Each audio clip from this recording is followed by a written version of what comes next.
नमस्कार दोस्तों, हम लेकर आ चुके हैं आप लोगों के लिए 10 मिनट में सभा की 50 ताज़ा और बड़ी खबरें बताएंगे। दोस्तों, अरविंद केजरीवाल वाले मामले में नया मोड़। केजरीवाल बोले सरकार तो जेल से चलाता ही रहूँगा, लेकिन बीजेपी को भी इसका खामियाजा भुगतना पड़ेगा।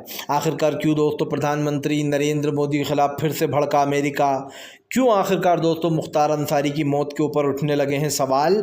कैसे अखिलेश यादव ने चल दी इस बार 4 लोकसभा में कर दिए बड़ा बदलाव? क्यों ओवैसी भड़क गया अखिलेश यादव के ऊपर?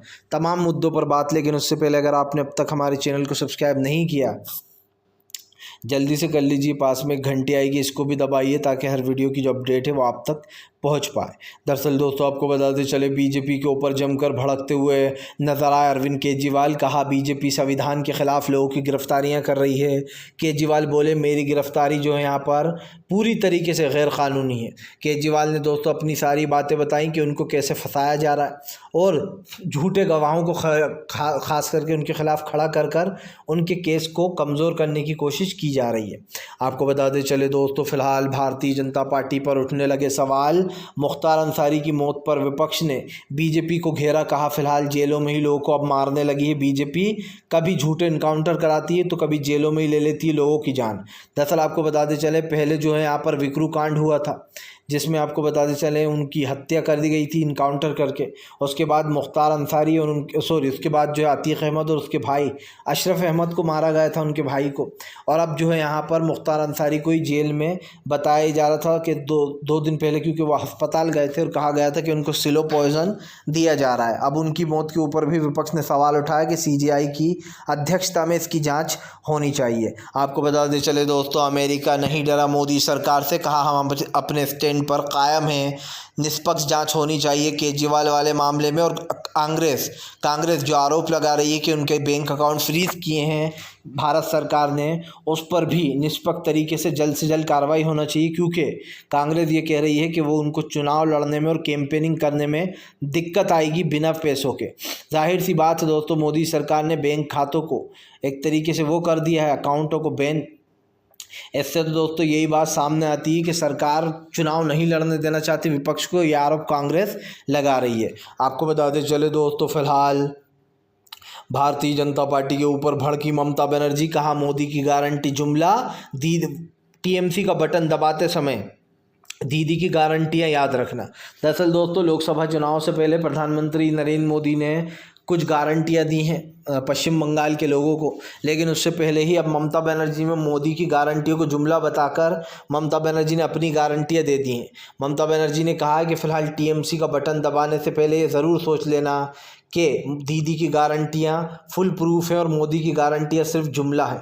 आपको बताते चले दोस्तों, भारतीय जनता पार्टी के ऊपर जमकर भड़कते हुए नजर आए राहुल गांधी। कहा फिलहाल अब तो देश भी मान चुका है, देश भी समझ चुका है कि मोदी की गारंटियां सिर्फ एक जुमला है। जो नौकरी की बात कही थी प्रधानमंत्री, जो मेले का नाटक कर रहे थे रोजगार मेले का, वो जनता के सामने आ गया। दरअसल आपको बताते चले, बेरोजगारी रिपोर्ट में साफ हो गया है कि फिलहाल 83% तो खाली युवा ही हमारे यहाँ पर बेरोजगार है। अब पूरे अगर एल्डर लोगों को ले लिया जाए तो बेरोजगारी की संख्या इतनी ज़्यादा है जिसकी कोई अंत ही नहीं है। राहुल गांधी ने कहा कि आज एक बार साबित हो गई है बीजेपी रोजगार देने में असमर्थ है और ना वो कभी दे पाएगी।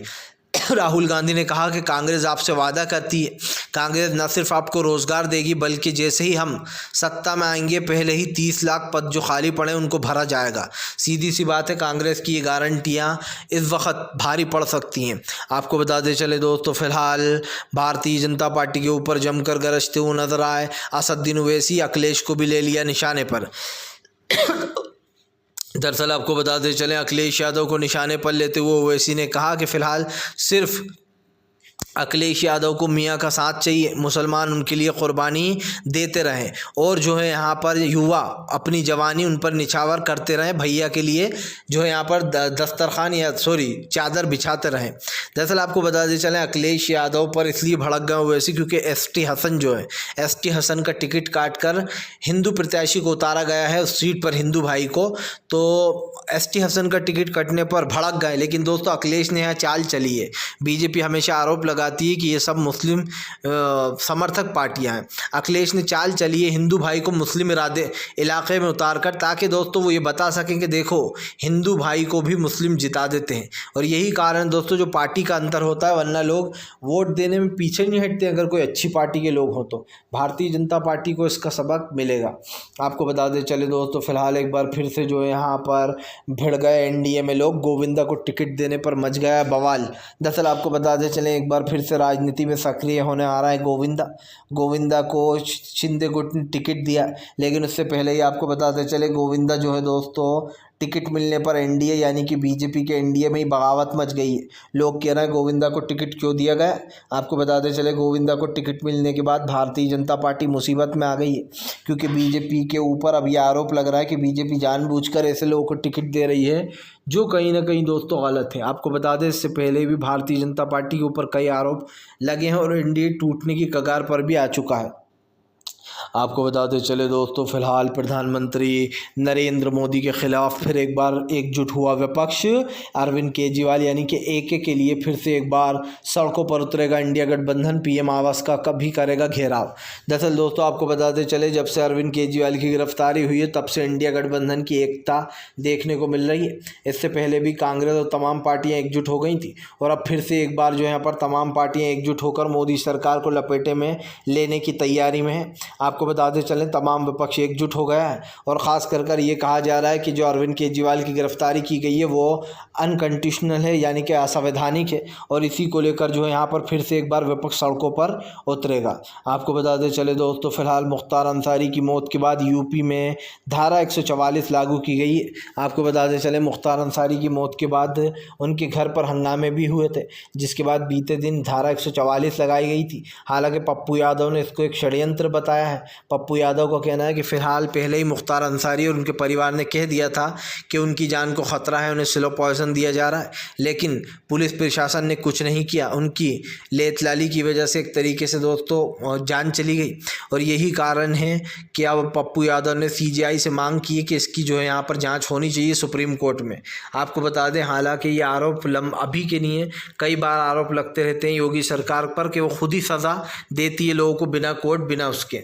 आपको बताते चले दोस्तों, फिलहाल एक बार फिर से भारतीय जनता पार्टी के ऊपर जमकर भड़कते हुए नजर आए दोस्तों मल्लिकार्जुन खड़गे बोले बीजेपी ने सिर्फ देशवासियों का नुकसान किया है।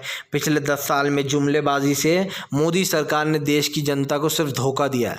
दरअसल आपको बताते चले दोस्तों, फिलहाल ये बात बार बार सामने आती रहती है कि सरकार की नीतियाँ लोगों के सामने है।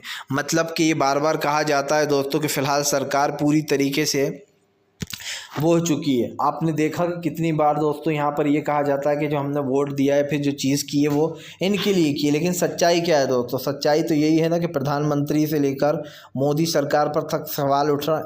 और सवालों के घेरे इसलिए भी उठ रहे हैं दोस्तों क्योंकि मैंने आपको पहले भी बताया था कि फ़िलहाल आज हमारे देश के लोकतंत्र के लिए ख़तरनाक हो चुकी है भाजपा। और ये बात मैं नहीं कह रहा हूँ, ये बात दोस्तों लगा रहा है विपक्ष इल्ज़ाम। विपक्ष कह रहा है कि भैया मोदी सरकार को हटाओ। उधर प्रधानमंत्री कह रहा है कि जो यहाँ पर विपक्ष मुझे हराना चाहता है इसलिए एकजुट हुआ है। लेकिन कौन किस पर भारी पड़ेगा ये तो आने वाला वक्त बता ही देगा। आपको बता दें चले दोस्तों, फिलहाल अरविंद केजरीवाल की गिरफ्तारी के खिलाफ आम आदमी पार्टी का सड़कों पर हल्ला बोल। कहा एक अरविंद केजरीवाल को गिरफ्तार कर सकते हो, पूरी दिल्ली ही अरविंद, मैं भी अरविंद केजरीवाल हूँ। दरअसल आपको बता दें चले दोस्तों, पूरी आम आदमी पार्टी ये आरोप लगा रही कि बीजेपी एक को तो गिरफ्तार कर लेगी लेकिन वो पूरे देश को नहीं कर सकती, क्योंकि अरविंद केजरीवाल हर जगह हैं। केजरीवाल सबके दिल में बसे हुए हैं। दरअसल दोस्तों सीधी सी बात है कि केजरीवाल को सपोर्ट कर रही है आम आदमी पार्टी और ये आरोप भी लगा रही है कि केजरीवाल को जानबूझकर टारगेट किया जा रहा है, क्योंकि केजरीवाल ने दिल्ली की जनता के लिए न सिर्फ अच्छा काम किया है बल्कि अरविंद केजरीवाल को देखकर लोग उन्हें सपोर्ट भी करते हैं। फ़िलहाल आपको हमें ज़रूर बताना है कि आप किसको सपोर्ट करते हैं दोस्तों। आपको क्या लगता है, क्या केजरीवाल की गिरफ्तारी